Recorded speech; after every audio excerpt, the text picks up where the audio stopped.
I'm curious how you feel about the state of the U.S. 1 year into the second Trump administration. I feel a bit fatigued talking about it just because of the fact that it is hard also, I think, being a Black woman in this country and having to experience things even online, and seeing your marginalized communities being affected, and knowing that I can only really donate and speak out, and I try my best to do that. But yeah, I just hope that as time continues that we can reach a state where we're not currently in and we keep moving forward. I'm glad to see Coco Gauff claim that she is tired of talking about mythical racism, because Uncle KC is damn sure tired of hearing about it. For starters, and this just further proves how absolutely useless our media is, what the hell are they doing asking a tennis player about the current state of politics in America? That would be like me asking Tom Brady how to solve the Pythagorean theorem. It would be like me asking John Cena about his thoughts on his favorite sonnet from Bill Shakespeare. What the hell does Coco Gauff know about politics? Last I checked, she was an expert at swinging a racket at a fluffy green ball. At a press conference, I am expecting questions about her backswing. I'm expecting questions about her conditioning or her aspirations of winning the Australian Open. What I'm not expecting is some jock-sniffing dork in the mainstream media to ask Coco Gauff what she thinks about Don Trump sending Mahmoud back to his straw hut in Somalia. When one of my viewers sent me this clip earlier this afternoon, initially, I thought the unknown woman at this press conference was one of the dozens of anonymous players in the WNBA. She sure as hell sounded like a WNBA player, whining, complaining, playing the role of the ultimate victim. Then they wonder why people don't watch women's sports. You know, on my way to lunch today, I was listening to Patrick Bet-David interview Andrew Tate. I don't agree with everything Andrew Tate says, but sometimes the dude is spot on. He was talking about young men and why they're frustrated. He was explaining why young men in America are attracted to the polished turds of socialism and communism.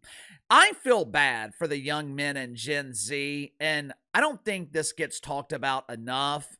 My generation, millennials, we got screwed. We got sold on the myth of a college education. We got sold on the lie that college was a requirement and we had to go into debt to achieve our dreams.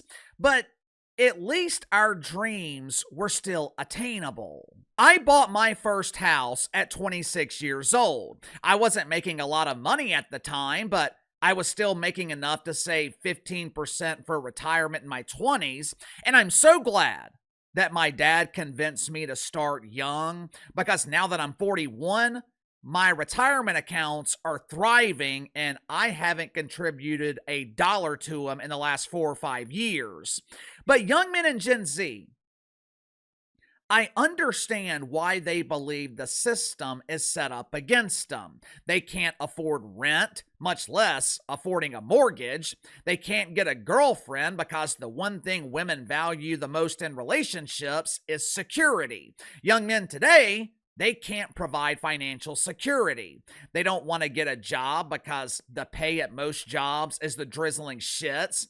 They're essentially working for health insurance, which is a complete ripoff.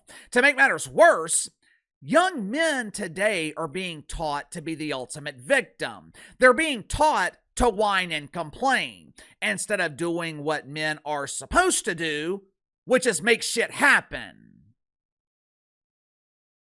Although I don't agree with their victim mentality, although I don't agree with their hatred of the capitalist system in America, I can at least understand their frustration. I understand where they're coming from. But what I don't understand, what I have never understood, is why entitled players in the WNBA dump have a severe hatred of America.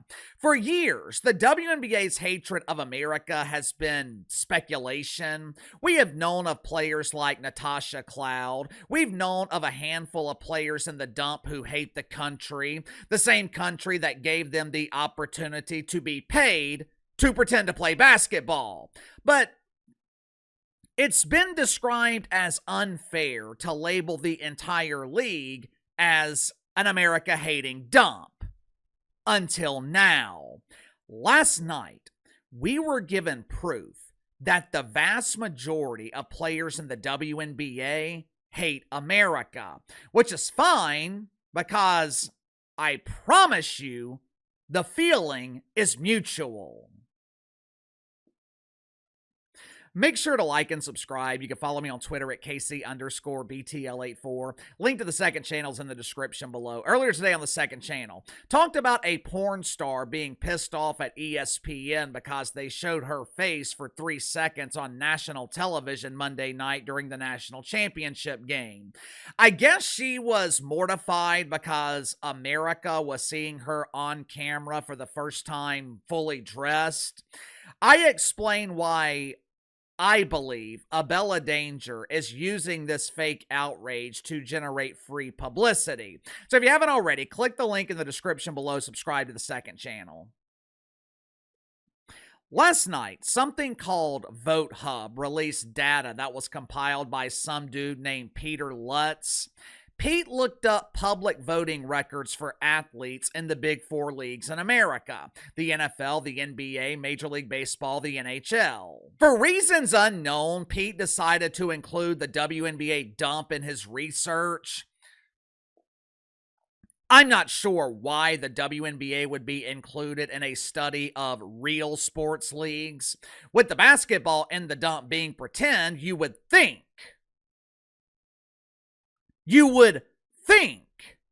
the WNBA would be categorized with the WWE. But I guess Pete was feeling inclusive. So he decided to include the WNBA dump in his research of real sports leagues.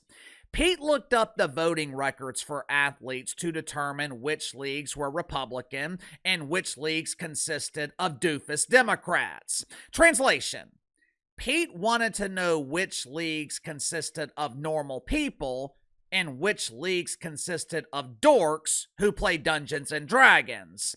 For the purposes of this video, I am combining the results for Republicans and Independents and classifying them as normal people. Major League Baseball. Nearly 90% of the players in Major League Baseball are normal people. The NFL, it's around 65%. The NBA, which is publicly perceived as a woke league, 55% of NBA players are Republican or Independent. But then we get to the WNBA dump.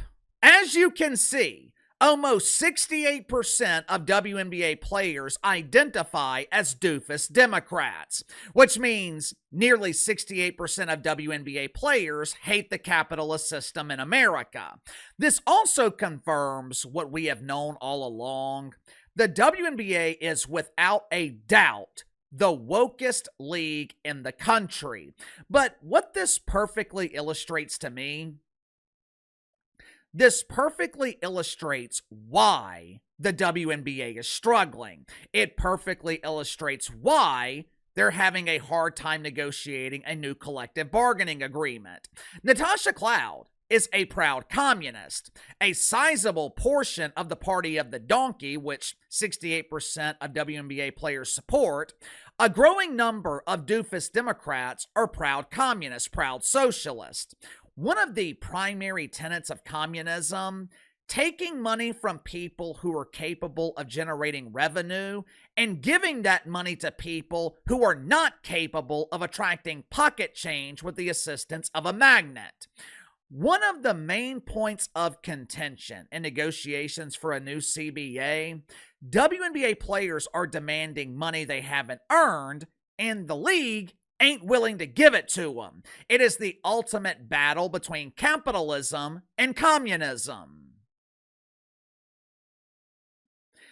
I have been telling you guys for years now, one of the main problems in the WNBA, one of the reasons this dump has been a huge embarrassing failure for 3 decades, there is a complete lack of relatable players. Your wife, your girlfriend, she can't relate to WNBA players. She can't relate to Bob Griner or Natasha Cloud. And her husband damn sure isn't fantasizing about Bob Griner. For years now, the WNBA has tried to be more relatable by being overly political. The problem is, their politics make them even more unrelatable. You see, you can't have a shitty product and shitty politics.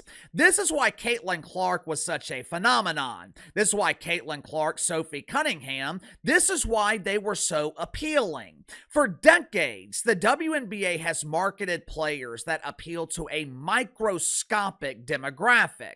San Francisco, for example. San Francisco is known as the city of rainbows. It is the capital of the LGBT community. But even in the San Francisco metro area, less than 7% of the population identifies with a letter in the LGBT alphabet. Overall, the LGBT make up around 7% of the American population. For decades, that is who the WNBA has marketed their product to. And then they wonder why they're struggling. You're alienating 93% of the population to satisfy 7%. This is why Caitlin Clark was a cultural phenomenon. For the first time ever, the WNBA had a player that was relatable to the average American. The WNBA had a player who refused to be political. You can't alienate 93% of the country and have a bad product at the same time. As you guys know, the WNBA is an incredibly bad product. The basketball in this league is the drizzling shits. But you can't have a bad product while also hating the country. You can't have a bad product while accusing 93% of the country of mythical racism. When you combine a bad product with bad politics, the end result is the WNBA. The end result is 30 years of huge embarrassing failure. They are constantly blaming misogyny. They are constantly blaming their failure on fake racism. But this is the reason your league is a failure. 68% of the WNBA has the party of the donkey pulling the float in the Pride Parade. This is why I said 2 years ago, Caitlin Clark is not enough to save this league because the overwhelming majority of the WNBA has been infected with the woke fungus. And America has rejected the woke fungus just like America has always rejected the WNBA. Sound off in the comments below. I'll see you guys tomorrow.